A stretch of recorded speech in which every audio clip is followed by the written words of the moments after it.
Welcome. Welcome, welcome, welcome. We'll get started. I think some other people will join, but we'll go ahead and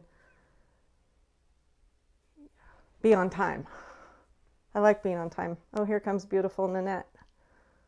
Hi, Nanette.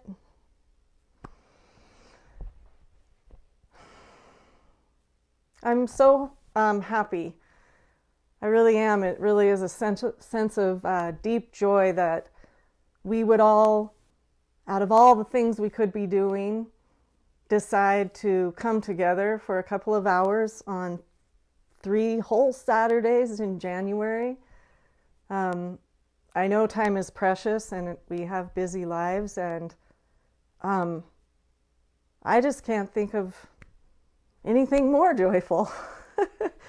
It really brings a sense of deep gratitude when we are able to carve out that time and commit and devote ourselves to something other than the external world, I guess you might call it, the reflection world, and come together in recognition of truth and that which is beyond all of our individual circumstances and our individual names and ideas and roles. Not that all of that isn't beautiful, but just to come together for an amount of time together in a devoted sort of way to that. The essential self, you might say, self with a capital S. It's maybe not often that we can do it. So thank you, thank you, thank you, thank you, thank you, thank you. Whether we can see it or not, although I feel that most people on this call can sense it, there is a resonance, a frequency, an avenue, a way that is sort of amped up and illuminated when we come together. In this recognition, no matter what our previous spiritual, if you want to call it that, recognitions, realizations have been, no matter what our practice, our journey, there is always, always, infinitely and eternally the opportunity to more deeply inhabit our true self, their shared true nature, in our own unique and authentic ways. So, welcome. Beautiful, beautiful, beautiful. And as always, some of you have been on in different gatherings and different settings. I know some of you from just emails. Some of us have been sitting together a long time. It's just beautiful to see this garden here, this Zoom garden in front of me, blooming in all the uniqueness that's coming together today. We're all welcome, and it's a tapestry of a rainbow tapestry of all of us coming from our different avenues to land ourselves right here today. We like to begin with a little bit of silence. Our time together is, they used to be 3-hour sessions and now they're 2, so we're going to sit for a little bit of shorter time, but I would like to sit for just a minute, and I'll ring the bell when it's time to begin. Here we go.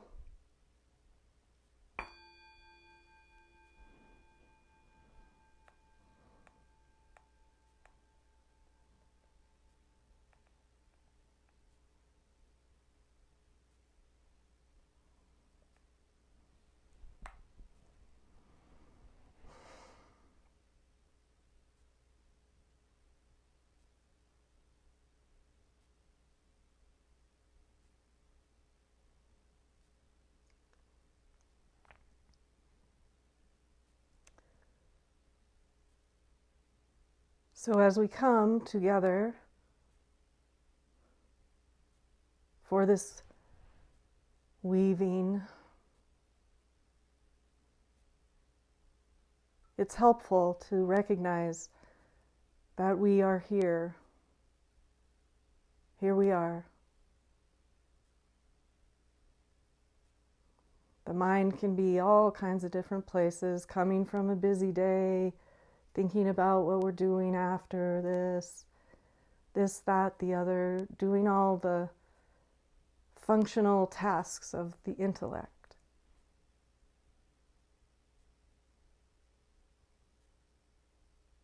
But as we just kind of allow the attention to drop out of that stream of doing and just sort of land deeply into the body, the seat you're sitting in, the breath you're breathing right now, just right here. Just the sense, the felt sense of here and now.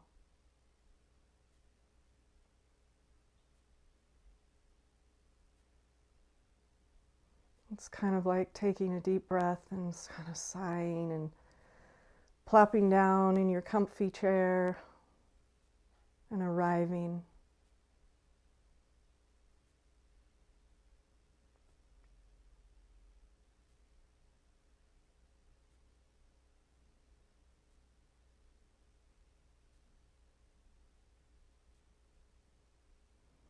Sometimes the vitality of pure attention rested in awareness can feel very like whoo in the body, like a big wave of energy. We're used to sort of putting the attention where it wants to go, going here, going there, going, doing, planning, intellectualizing all of that. But when the attention is just rested in awareness, it has a very alive, very vital, right here and now quality.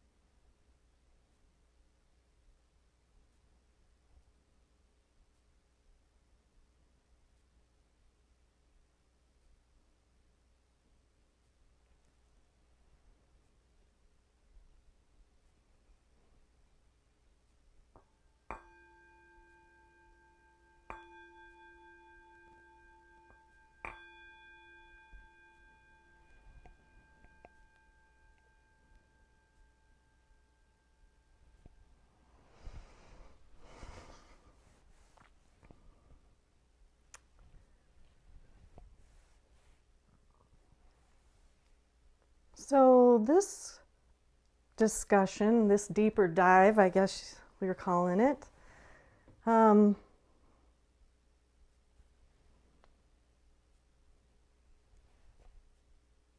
is an exploration, a discussion, a discovery of what I'm calling responsive immediacy.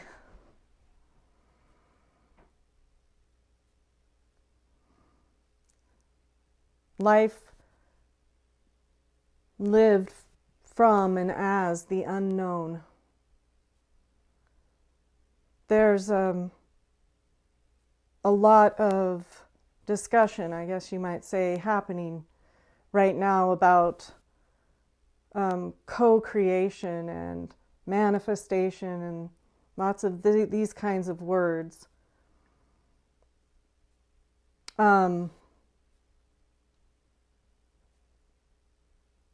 The closest I guess I could come to something along those lines would be conscious communion with the one source of all power and all creation. The mind forms Source creates.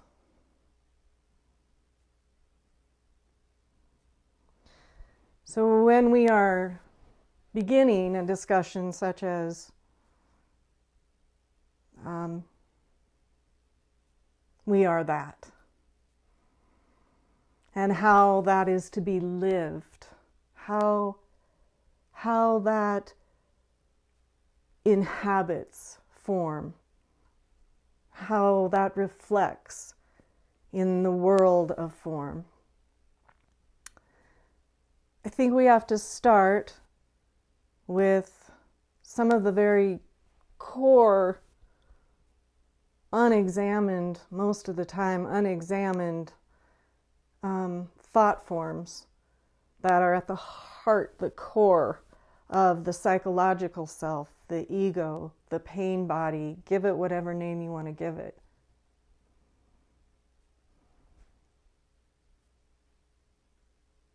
And what I've discovered in working with a lot of people and also in this journey is that generally, pretty much universally, the core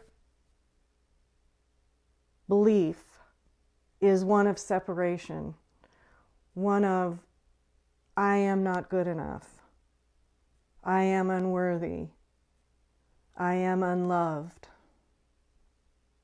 It may be running us around even when we don't really actually consciously realize it. Many times it's like pre-verbal, and when we get right down, we'll go through many layers of the spiral informing and coming in as we wake up, before we'll actually maybe get to this really deep. It's like, if any of you are gardeners, it's like trying to pull burdock or something like that. It's way, way down in there. And it's collective. I've been revisiting Eckhart Tolle, A New Earth. Not that it's ever that far, and I ran across this. Why does the ego play roles? Because of one unexamined assumption, one fundamental error, one unconscious thought. The thought is, I am not enough. And we've been talking about that for quite a few years. In this circle and other places, the belief in separation has always been, it's amazing, I guess, to me. It continues to be amazing that just that one perception, that one thought, and the belief given to it that then circles into deeper and deeper and deeper and deeper conditioning throughout the levels of consciousness is, I am separate, I am not enough, I am not of that. Whatever we call that, God, Source, the Creator, the great mystery, there's that, and then there's somehow me.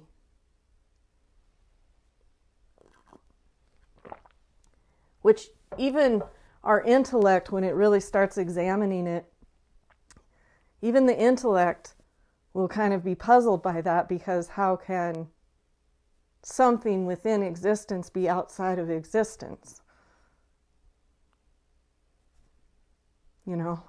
So even our intellect will go, whoa, that's not believable. And yet,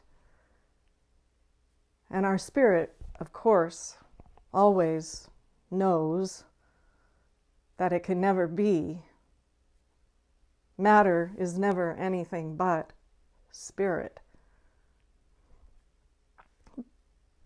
Nevertheless, it's pervasive, and as Eckhart says, mostly unexamined.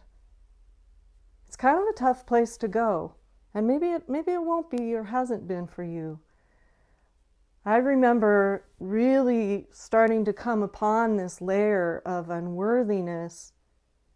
It was a very vulnerable time because unworthiness is also specialness, you know? We build ourselves up with specialness because of the unworthiness or righteousness. You know, the mind will, the psychological self has a deeply conditioned need, you might say, to survive through as that sort of cycle of not good enough, so find a way to compensate through specialness or righteousness, wrongness, all that. And even after we've had some really deep glimpses of our true nature and the oneness, you might say, or even that which is beyond any oneness, two-ness, or anything like that, there can still be this very conditioned collective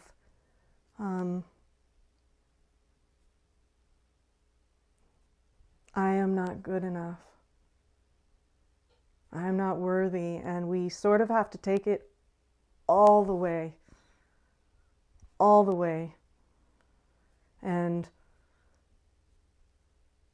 eventually, finally, ultimately invite oneself into the whole, as the whole. And we can get, I'll just speak from this experience, pretty surprised at how difficult something that you would think we would all want to relinquish, surrender, give away, how difficult that is. You know that piece of writing from Marianne Williamson that got attributed to Nelson Mandela, and I won't be able to quote the whole thing. It's a beautiful piece of writing about our deepest fear is not that we aren't good enough, but that we are that. We are the shining. We are the brilliance. They go hand in hand, see? Because there's a deeply conditioned compensation, I guess is the word I want to say, where even if we don't know it, specialness, even as we become spiritual people, and the specialness of that, and the specialness of our practices, and our this, and our group, and, you know, all the stuff, sort of kind of covers over and layers this unworthiness, you know, like, okay, well, I'm spiritually special. And we just, when that is released, when that's illuminated, life is incredibly ordinary in an extraordinary way. As Adya says, you know, when he woke up, he found himself on the ground with everybody else. And to the ego and the psychological collective small self, you might say, that can feel super, because we're just used to the pattern of it, the habit of it, unworthy special, unworthy righteous, not enough, super enough. Like Adya always used to say this too, like when I would see a superiority man walk in the door, I would ask him to leave. The superiority man is not the answer. I mean, we all do it. The collective psychological self and ego self and pain body, superego, it's a function in the mind.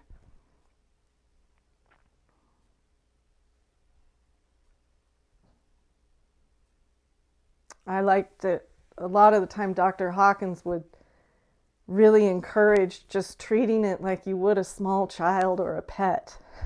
Because, I mean, it's understandable.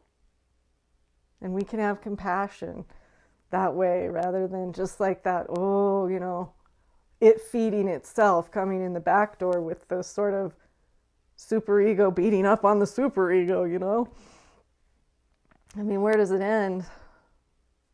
Where does it end? It ends in wholeness, an empty fullness.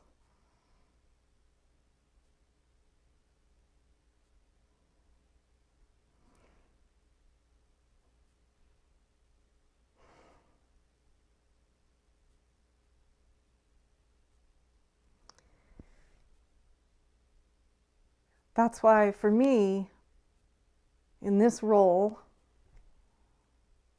it always comes down to inquiry, really, into what one is. What is? What is, in essence, fundamentally, beyond all the content.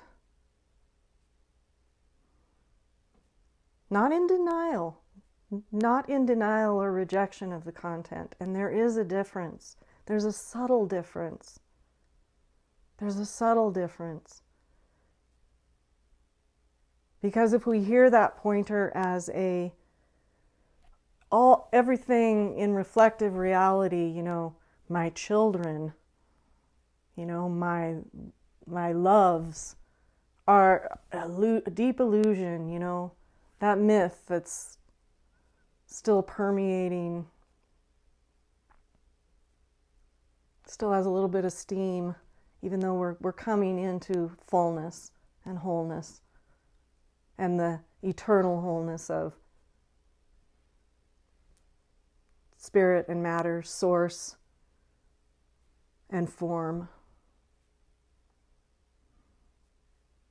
But we can still hear it as a denial of, or a rejection of, or an againstness of the form somehow. The recognition of the truth is in denial of what is illusory, that kind of thing.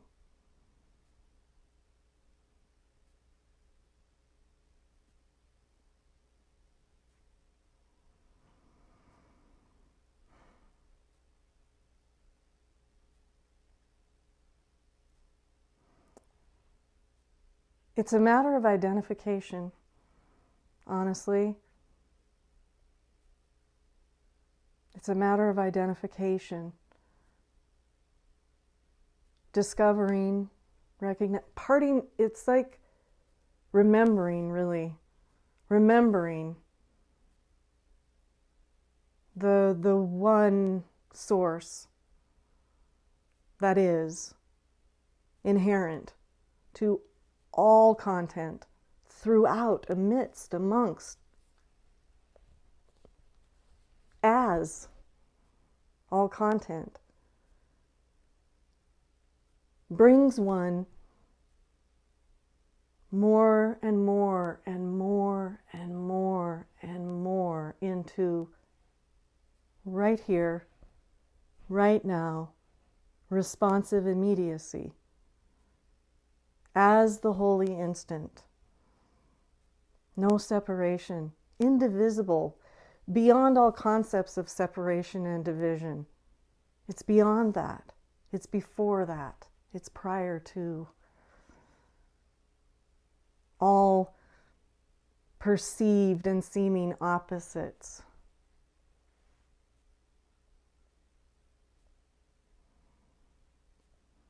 But not in denial of.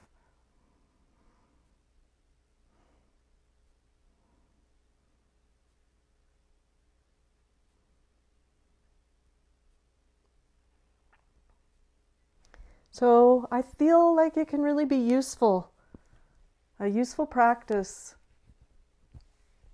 And there's different ways, right? And everybody will have their authentic way. That is the beauty of the rainbow way, you know?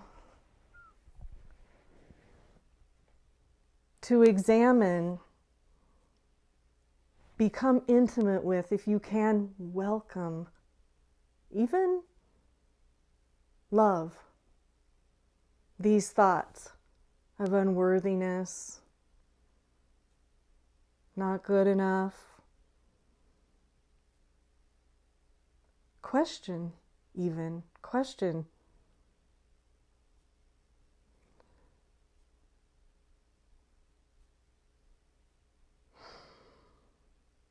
It begins to unravel the very foundations, the very core of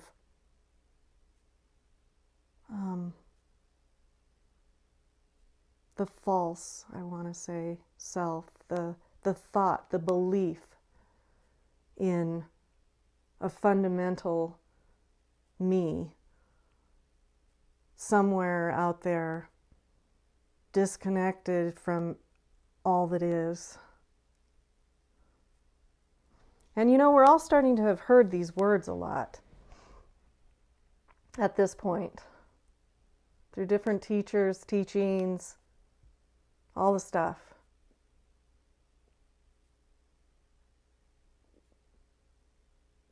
So that vital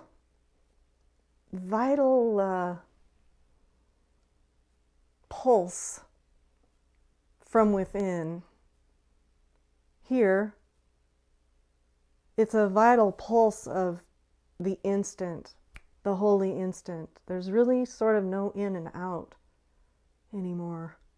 There's no going anywhere for an answer, I guess I might say, or a better vision.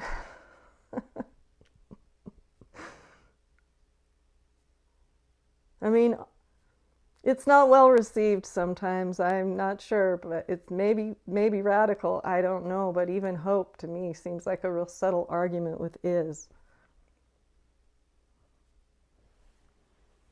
With is. We have to begin as is.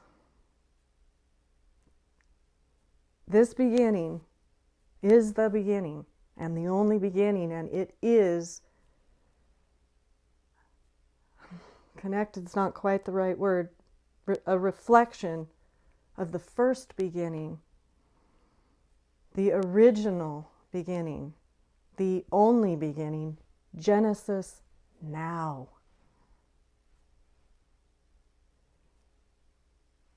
And the relinquishing of I am not that, I am not good enough, I am not an expression of Source's creative power.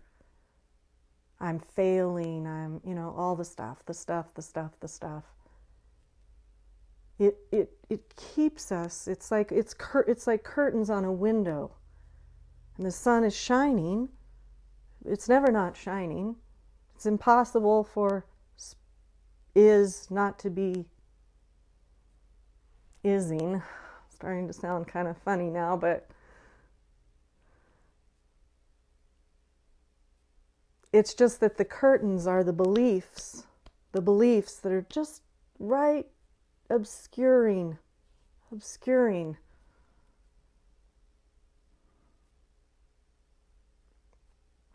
this empty fullness It's empty, unknown.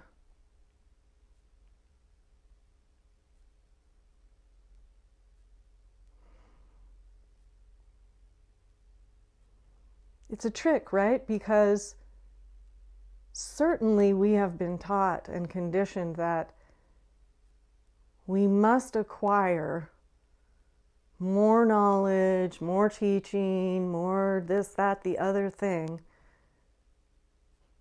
in order to become who we are. But how can we ever be other than what we are?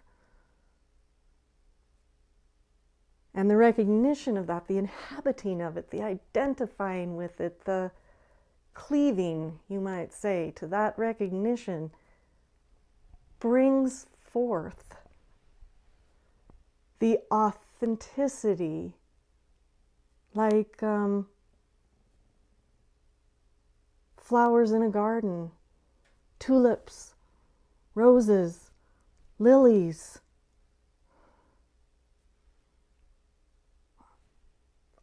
all the expressions and possibilities and potentialities radiating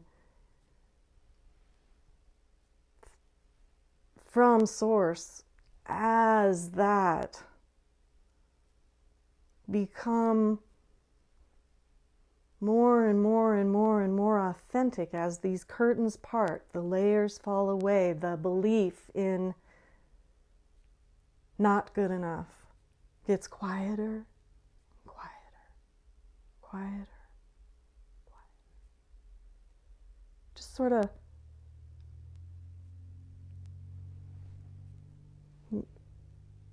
we're walking as we are right here, maybe through time and space, and I just picture it as like almost like as all the buildings and the past and everything else just crumbling, crumbling, crumbling, crumbling, crumbling, fading, fading as we inhabit our life right here, right now, as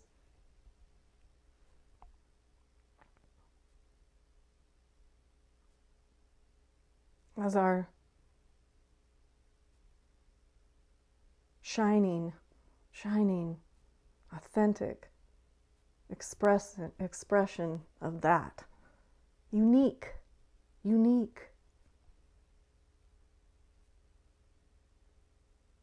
So eventually we have less and less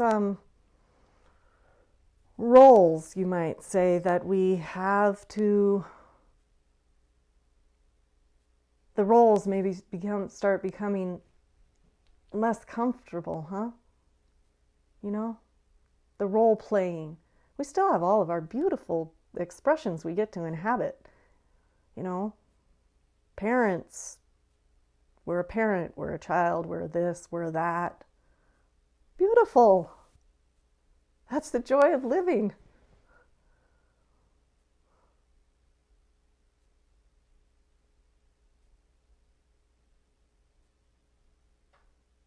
And the transmission, I guess you might say, of authenticity is, as we've talked about before, it's like when a D string is plucked on a guitar, all of the D strings start vibrating in the room. So we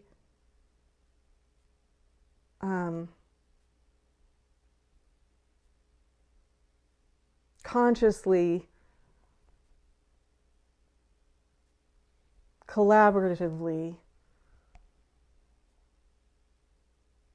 influence reality and form by what we have become, which is ourselves, not by what we do. It sure seems like it would be by what we do, huh?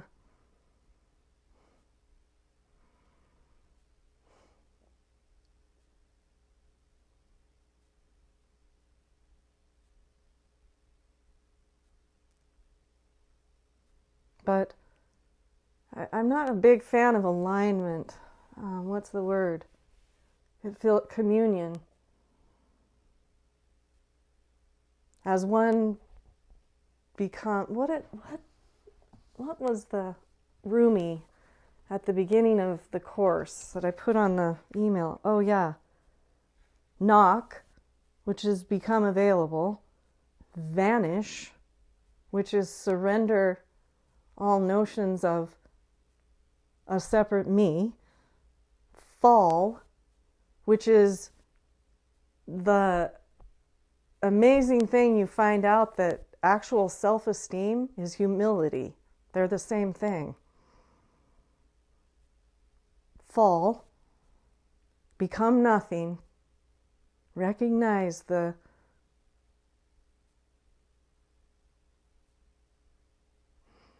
essential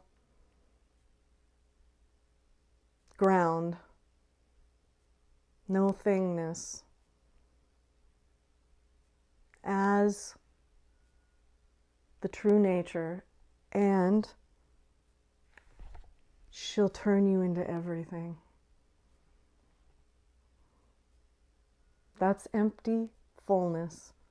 That's giving way, like the right of way, giving way to the one power, the one creator,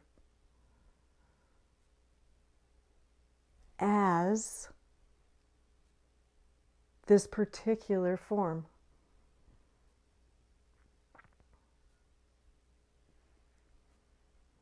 And the more we can actually inhabit our moments, inhabit them.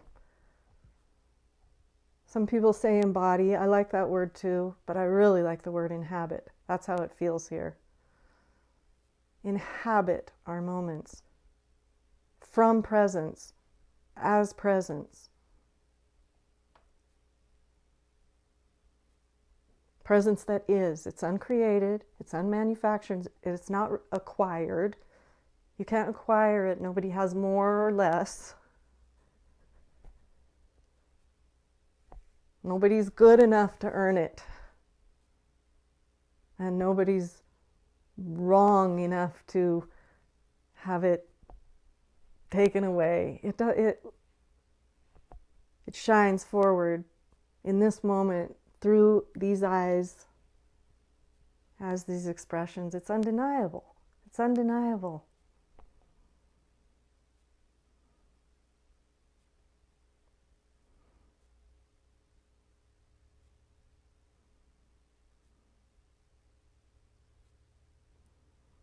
As these kind of old school beliefs. It's just beliefs that we've all been conditioned to believe, and the tsunami of the collective and all of that, of which we are a part. It's not like, oh, special group and collective.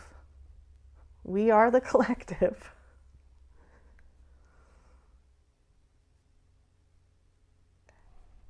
That current in reality of I am not good enough, I'm not worthy, as it's recognized, and one has more capacity to become very intimate with it. It's free to go. It's free. It's seen. It's loved. It's held in gratitude, and it's free to go. It's free to go. And then the curtains, right? The light begins to permeate the room, illuminate the consciousness. And harmony is reflected in what we might call, what people are calling manifestation, co-creation, all of that. It is.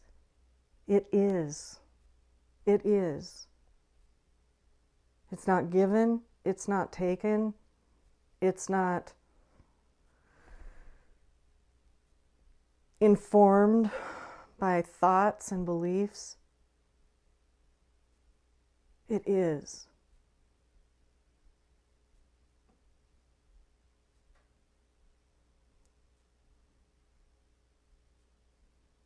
So we would move from and as a place of an expression of abundance that has no opposite of lack. Abundance and peace and joy and love that are beyond the opposites. Beyond. It's beyond that. It's not in relationship to an opposite.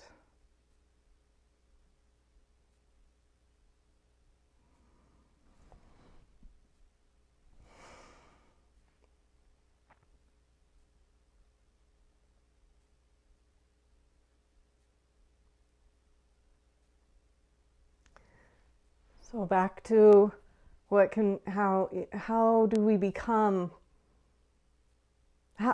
where does our examination, that's Eckhart's word, if it's unexamined, how can we begin to inquire into it? And if it's your inquiry and your curiosity, you will, for sure, we will be given the opportunity to learn about it. That's guaranteed. We won't really even have to know the why or the how. The availability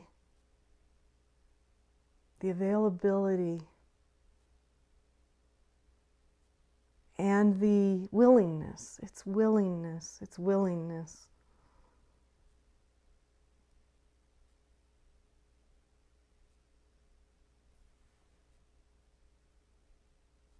To be present. Be present. It may come in like a storm, like, whoa. I mean, several of you on this call have been gracious enough to share your journeys through that tunnel of unworthiness as the root of the ego unwinds.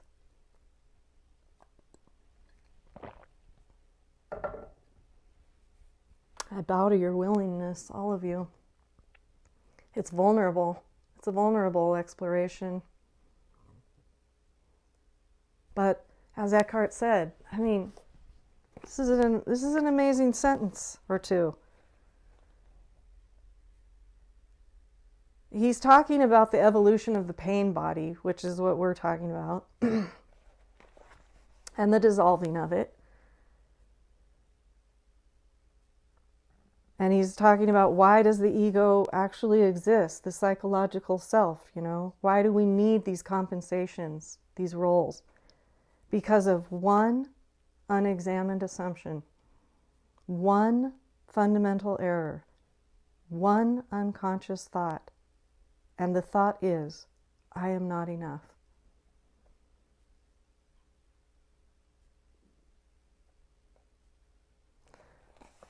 So it might be worth our looking into if we are wanting to become in conscious communion with the one mysterious source and power and ground of all being.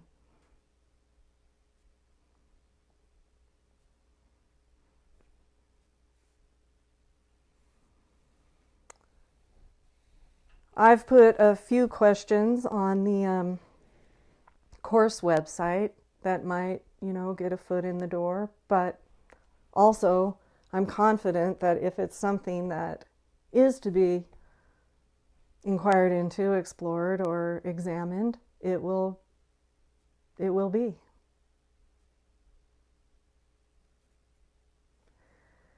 And I would be really happy to hear, so happy to hear about your journeys with it, if it begins to unfold, or anything else too, that begins to bloom in consciousness and unfold as we begin this January journey, deeper dive. And I've said it a couple of times, and I just want to say it again, that it can be very vulnerable. It doesn't have to be. Maybe the capacity, it's like, the kindling's already there, and nevertheless, the integration through the physicality is, after realization, can be quite a journey. So, gentle, gentle, gentle, gentle, gentle, compassionate,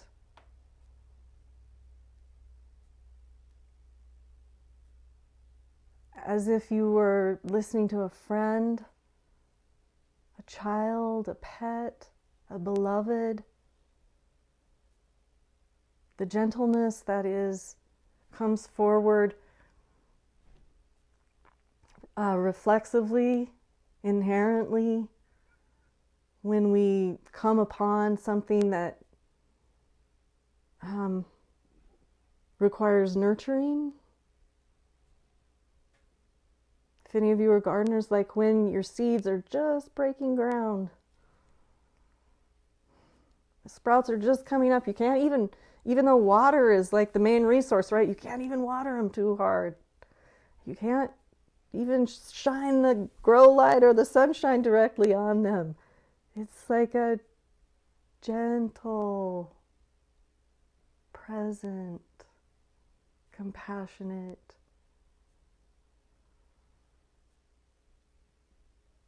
willing availability. That might be meditation, whatever words you put on quiet, contemplative listening, without agenda, without expectation. Cup of tea, tea time, as Adya says. Tea time,